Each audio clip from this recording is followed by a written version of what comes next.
are from Group 3 and welcome to our Intercultural Communication Project. Yay! When people think about culture, they usually think about language or traditions, but food can also show us a culture. Through food, we learn about traditions, values, and how people react to new experiences from different cultures. That's why, in this project, we explored Balinese food culture and its connection to intercultural communication. Before we share our findings, here are some important concepts. First, food is cultural artifacts because it reflects the traditions and values of community.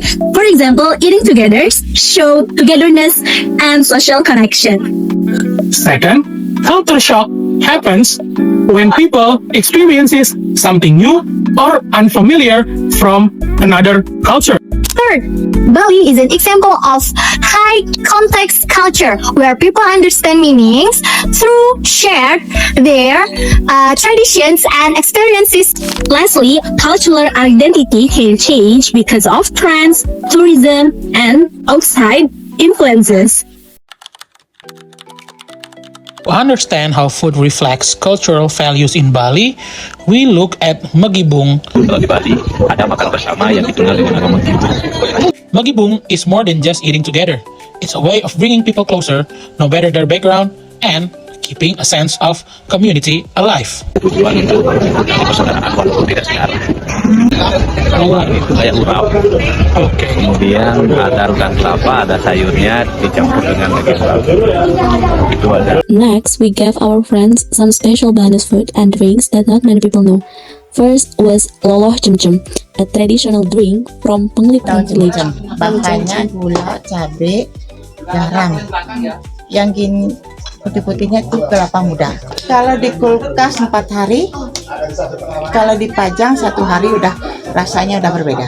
Terus dicampur sama asin gitu ya, kayak campur amazing karena rasanya tuh unik banget. Plus, we went to house number 36 in Penglipuran village to try mujair nyat-nyat, a tilapia fish cooked in spicy Balinese sauce until it dries up. Everyone's loved it the most.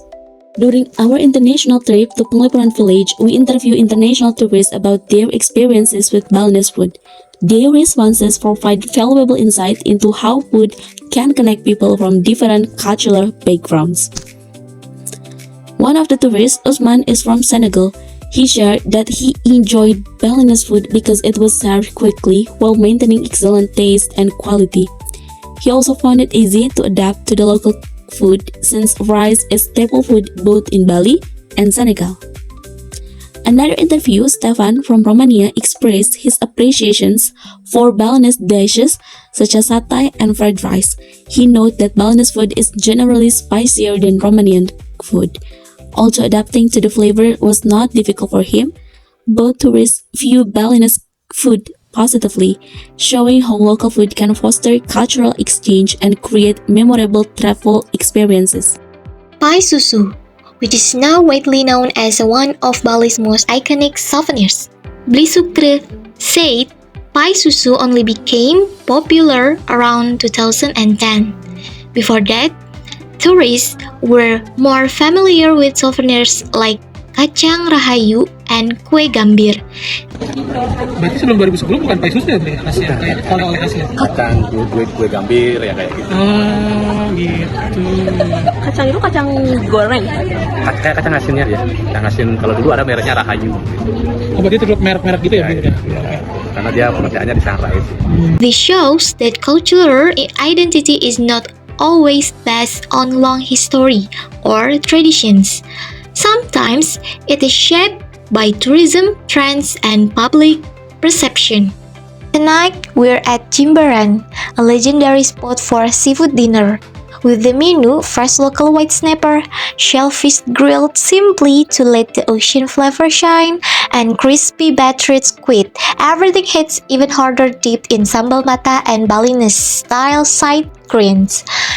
This is not just dinner.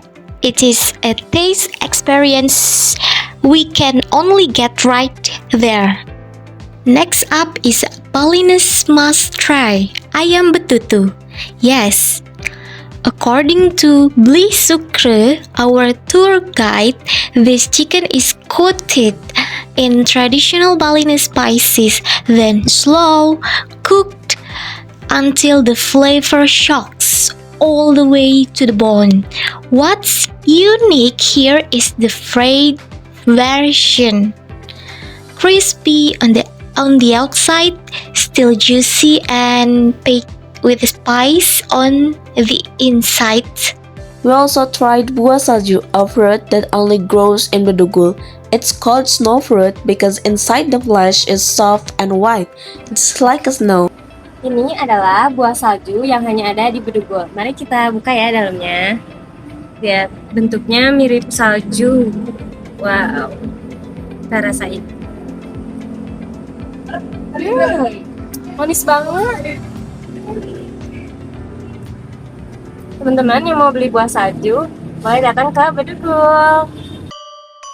At the end, food is never just food, it carries culture inside it. Every dish reflects values, identity, and how people connect with each other.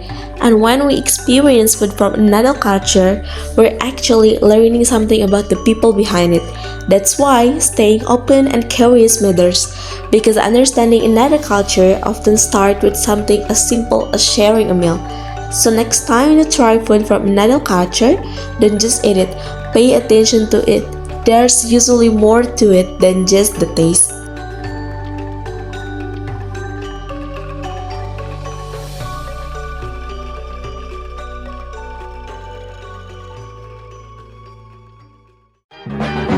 One is the loneliest number that you'll ever do. Two can be as bad as one.